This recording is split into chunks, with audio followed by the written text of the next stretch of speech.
প্রতিদিনের মতো ছোট একটি ব্লগ নিয়ে চলে আসলাম। আসসালামু আলাইকুম। এখানে আমি ডাটাগুলো নিয়েছি, ভালো করে ধুয়ে কুটা বাছা করে আলু সাথে দিয়েছি, দিয়ে এখন ধুয়ে নিলাম। ধুয়ে একটি ডেগে আমি পরিমাণ মতো একটু লবণ দিয়ে সিদ্ধ বসিয়ে দিব।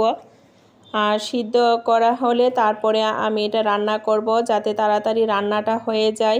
আমার কাছে মনে হয় যেন আলাদাভাবে সিদ্ধ করে দিলে তরকারিটা রান্না তাড়াতাড়ি হয়ে যায়, তাই আমি কয়েকদিন ধরে এইভাবেই রান্না করি।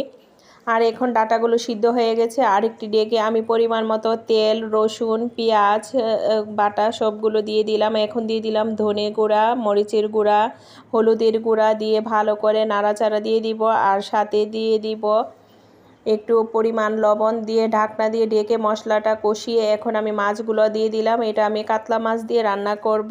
আর বড় বড় পিস ছিল, আমি মাঝখান দিয়ে কেটে রেখেছি। আর এখন মাছটা কষিয়ে তারপরে দিয়ে দিব ডাটাগুলা।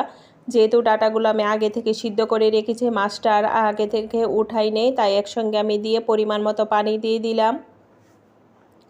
কে কে এইভাবে রান্না করেন অবশ্যই কমেন্ট করে জানাবেন, কে কোথায় থেকে দেখছেন। আর এখন আমি ধনে পাতাগুলো দিয়ে দিলাম, কাঁচামরিচ দিয়ে দিলাম।